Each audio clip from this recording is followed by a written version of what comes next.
Hey guys, welcome to this channel.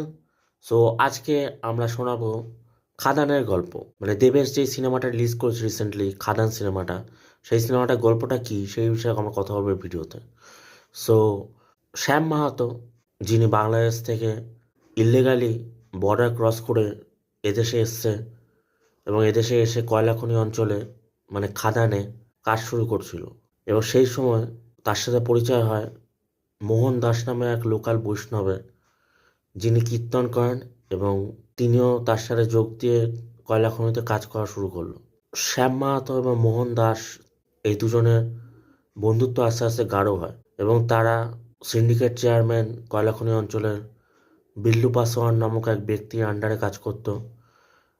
মোহন দাসের বুদ্ধির জোরে এবং শ্যাম মাহাতোর শক্তির জোরে দুজনে কয়লা খনি অঞ্চলে একটি জায়গা তৈরি করে নিয়েছিল, এবং ধীরে ধীরে তাদের নামও সকলের মুখে মুখে প্রচারিত হতে শুরু করে কয়লা খনি অঞ্চলে। তারা প্রচুর পরিমাণে কয়লা চুরি করত এবং তাদের মালিক বিল্লু পাসওয়ান তাদেরকে তার ন্যায্য দাম দিত না, এবং এর জোরে একদিন শ্যাম আর মোহন দুজনে বিল্লু পাসওয়ানের বিরুদ্ধাচারিত করলো এবং তাদের নিজেদের অধিকার তারা ছিনিয়ে আনার জন্য তার বিরুদ্ধে গেল। তারা শেষ পর্যন্ত তাদের অধিকারের টাকা ছিনিয়ে তবেই তারা বাড়ি ফিরল।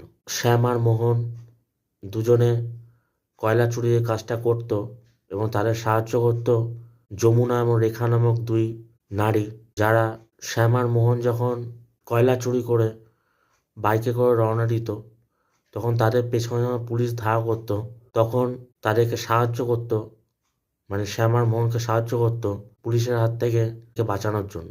সো এভাবেই চলতে থাকে তাদের এই জার্নিটা, এবং আস্তে আস্তে শ্যাম আর মোহন একদিন কয়লা খনি অঞ্চলে তাদের রাজত্বটাকে পাকাপাকি করার চেষ্টা করা শুরু করলো।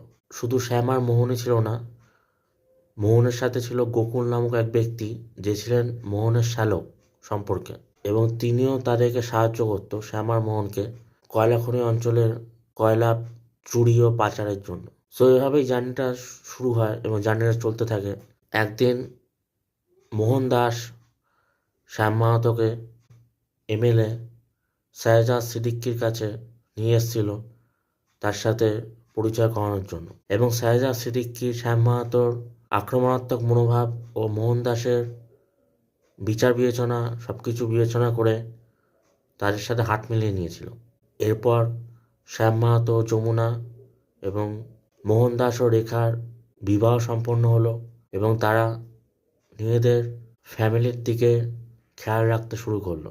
শ্যাম মাহাতো এতটাই একজন দয়ালুবান সর্দার ছিল যে লোকাল যে সাঁওতালরা ছিল, যারা জমি চাষ করত, একক খাদানের অংশ করেছিল এবং তাদের মন জয় করেছিল, এবং সেই সাঁওতাল সম্প্রদায়ের যারা জমি চাষ করত, সেই সম্প্রদায়ের সর্দার ছিল মান্ডি নামক এক ব্যক্তি।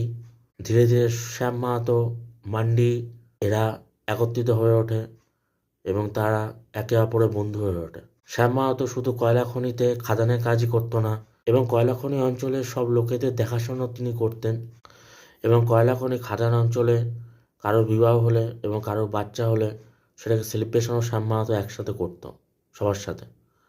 এভাবে শ্যাম মাহাতো সকলের মনে রাজ করা শুরু করে, এবং একদিন হঠাৎ শ্যাম মাহাতো ও যমুনার একটি বাচ্চা হয়।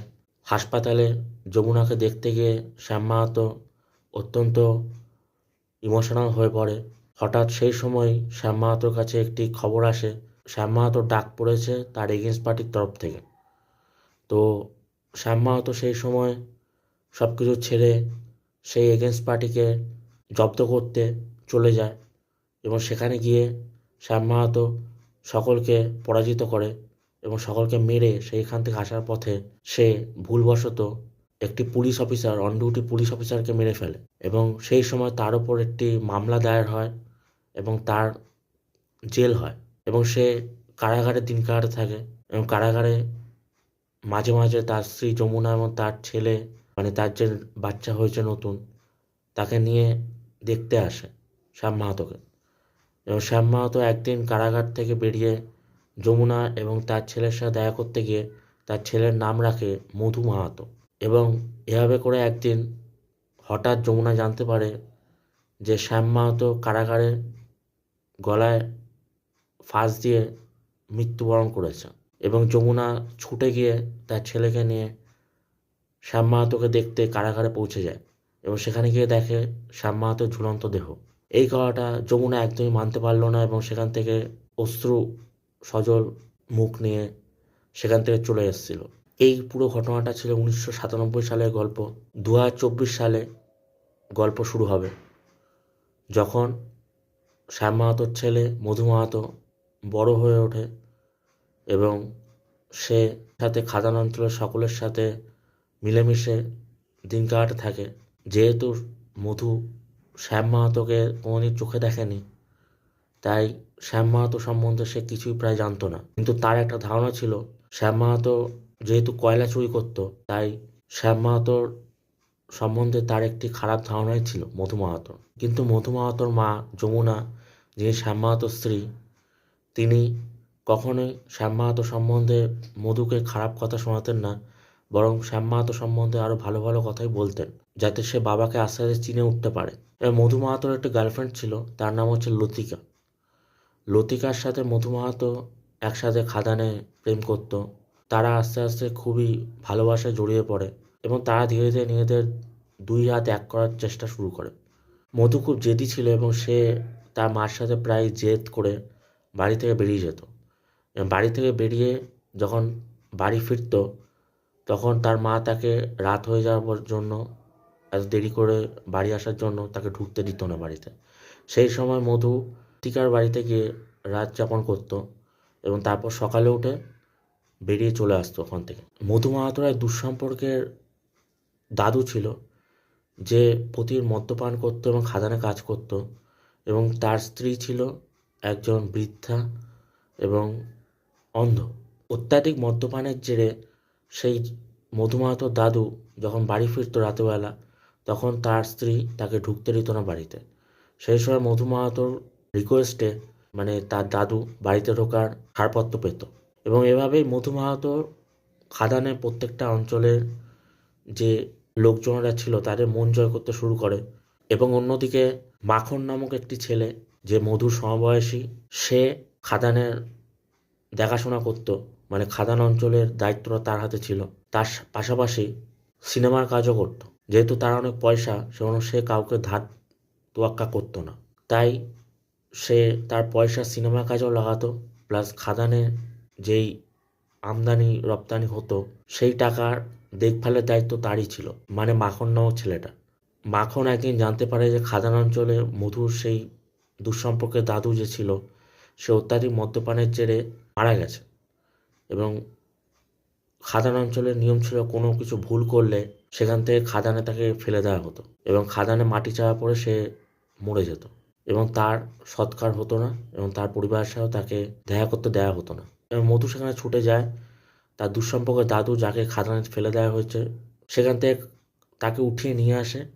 এবং যখন খাদান থেকে তাকে উঠিয়ে নিয়ে আসলো মধু, তখনই সেখানে পৌঁছে যায় মাখন। এবং মাখন সেখানে পৌঁছে তার সাথে বাকবিতণ্ডা শুরু করে এবং ধীরে ধীরে বাকবিতণ্ডা হাতাহাতি পর্যায়ে পৌঁছে যায়। ধীরে ধীরে মাখন আর মধু মাহাতোর মধ্যে লড়াই শুরু হয়ে যায়। এবং সেই সময় হঠাৎ যখন লড়াই জোর কদমে পৌঁছে যায়, অনেকগুলো গাড়ির পর গাড়ি আসতে শুরু করে খাদানের মধ্যে দিয়ে। এবং সেই গাড়ি থেকে যে নামলো তাকে দেখে আমরা সবাই প্রায় অবাক হয়ে গেলাম। তিনি হচ্ছেন মোহন দাস, আর কেউ নয়। এবং মোহন দাস যখন এলো গাড়ি থেকে নেমে, তখন মাখনকে সে সাবধান করলো যে মধু মাহাতোর সঙ্গে কোনো বাকবিতণ্ডা বা কোনো লড়াই আজ থেকে যেন না করে সে। কারণ মধু মাহাতো আর মাখন তুলনা ভাইয়ের মতো তারা। কারণ মধু মাহাতো হচ্ছে শ্যাম মাহাতোর ছেলে আর মাখন হচ্ছে মোহন দাসের ছেলে, আর কেউ নয়। সেই সময় মাখনকে মোহন দাস বাড়ি নিয়ে চলে গেল এবং মধু মাহাতো নিজের মতো বাড়ি চলে এলো। হঠাৎ একদিন মোহন দাস মধু মাহাতোকে তার বাড়িতে ডেকে, তার বিলাসবহুল বাড়িতে ডেকে তাকে অফার করে যে সে তার সাথে হাত মিলিয়ে যেন খাদানে কাজ করে। মধু মাহাতো যেহেতু মনে করতো মোহন দাস, শ্যাম মাহাতো সবাই কয়লা চুরি করে নিজেদের দিন যাপন করতো, তাই চোরেদের সাথে সে কখনোই কাজ করতে চায় না। সেই বসে সে একরোখা হয়ে সেখান থেকে উঠে চলে আসে তার মাকে নিয়ে, মানে মধু মাহাতোর মা যমুনা, শ্যাম মাহাতোর স্ত্রী যে, সে মধু মাহাতোকে বোঝায়, ঠান্ডা মাথায় বোঝায় যে মোহনদাস তার ভালোই চায়, কারণ মোহনদাস একসময় শ্যাম মাহাতোর সঙ্গে কাজ করে এসছে। মধু মাহাতো অনেক চিন্তা ভাবনা করে, সকলের সাথে আলোচনা করে অনেকদিন পরে ডিসিশনে আসে এবং সে মোহনদাসের সাথে এক হয়ে কাজ করতে আগ্রহ প্রকাশ করে একদিন মোহনদাসের বাড়ি গিয়ে। এবার মোহনদাস সেই সময় মধু মাহাতোর গলায় জড়িয়ে ধরে এবং তাকে বলে সে সত্যিই তার বাপের বেটা। এভাবে করে খাদান অঞ্চলের দায়িত্ব মধু মাহাতো নিতে শুরু করে এবং মধু মাহাতো খুব দায়িত্ব সহকারে সে কাজ করতে থাকে এবং সে দায়িত্বের দিক থেকে মাখন দাস মানে মোহনদাসের যে ছেলে তার থেকে এক গুণ এগিয়ে ছিল, কারণ মাখন দাস অত্যন্ত নেশা ভাঙ করে এবং সে সেরকম দায়িত্বপূর্ণভাবে কাজকর্ম করে না। তাই মোহনদাস মধু মাহাতোকে তার ভবিষ্যৎ উত্তরাধিকারী করার চিন্তা ভাবনা করতে শুরু করে। মাখন দাস মানে মোহনদাসের যে ছেলে, সে কখনোই চাইতো না খাদান অঞ্চলের সমস্ত মালিকানা মধু মাহাতোর কাছে যাক, কারণ মধু মাহাতো মোহনদাসের পোষা কুত্তা, এটাই মনে করত মাখন দাস। তাই মাখন দাস সবসময় মধু মাহাতোর বিরুদ্ধে ষড়যন্ত্র করার চেষ্টা করত। মাখন দাসের পক্ষে ছিল মোহনদাসের শ্যালক যে ছিল গোকুল, সে এবং গোকুল মাখন দাসকে মধু মাহাতোর বিরুদ্ধে লেলিয়ে দিত এবং মাখন দাস সেই অনুযায়ী মধু মাহাতোর বিরুদ্ধে ষড়যন্ত্র করা শুরু করত। সো এভাবে করে একদিন আবার রাতেবেলা যখন মধু মাহাতো ড্রিঙ্ক করছিল, তখন সেখানে এসে পৌঁছায় মাখন দাস তার একজন বান্ধবীকে নিয়ে এবং সেখানে মাখন দাস তার বাবা মা তুলে উল্টোপাল্টা কথা বলা শুরু করে নেশার ঘোরে। সেই সময় মধু মাহাতো রাগের বশে মাখন দাসের মাথায় কাচের বোতল দিয়ে মেরে তাকে মেরে ফেলে। মাখন দাসের স্পট ডেট হয় ওখানে। আর এরপর তার পরের দিন সকালে শাহজাদ সিদ্দিকী যে একজন এমএলএ থেকে মন্ত্রী হয়ে উঠেছে এখন, তার কাছে মধু মাহাতো পৌঁছে যায় সমস্ত ঘটনাটা খুলে বলার জন্য এবং তার কী সলিউশন আছে সেটা শোনার জন্য। সেই সময় হঠাৎ মোহনদাসের কল আসে শাহজাদ সিদ্দিকীর কাছে এবং মোহনদাস শাহজাদ সিদ্দিকীকে এর মধ্যে না আসতে অনুরোধ করলেন, কারণ একটা ফ্যামিলি ম্যাটার হয়ে গেছে, কারণ যেহেতু মোহনদাসের ছেলে মাখন দাস তাকে মধু মাহাতো মেরে ফেলেছে তার জন্য। তাই মোহনদাস তার ফোনটা মধু মাহাতো দিতে অনুরোধ করলো এবং মধু মাহাতোকে মোহনদাস ফ্যাক্টরিতে তাকে ডাকলো, যেই ফ্যাক্টরিটা একদিন মধু মাহাতোই মোহনদাসকে উপহার দিয়েছিল। সো মধু মাহাতো সেখানে এসে পৌঁছায় বাইক নিয়ে এসে এবং সেখানে এসে দেখে যে মোহনদাস তার সামনে আছে, তার সাথে রয়েছে মধু মাহাতোর মা যমুনা এবং তার স্ত্রী লতিকা।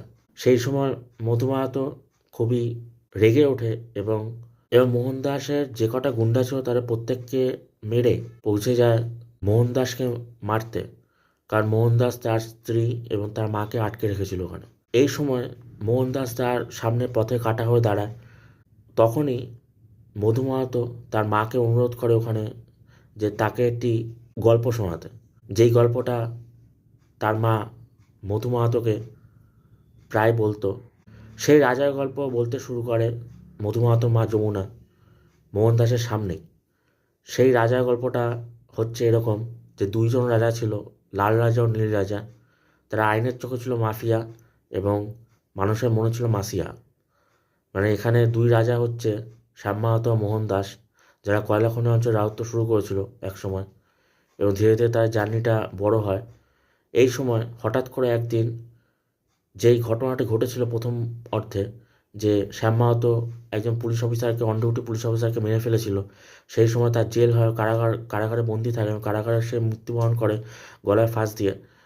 সেই ঘটনাটি সত্যি নয় আসলে, সেই ঘটনাটি মোহনদাসের উদ্যোগেই করা হয়েছিল এবং মোহনদাস কারাগারে শ্যাম মাহাতোর খাবারে বিষ মিশিয়েছিল নিজের হাতে এবং সেই বিষাক্ত খাবার খেয়ে শ্যাম মাহাতোর মৃত্যু হয় এবং শ্যাম মাহাতোকে একটি সুইসাইড কেস রূপে তাকে চিরকালের জন্য সরিয়ে দেওয়া হয়।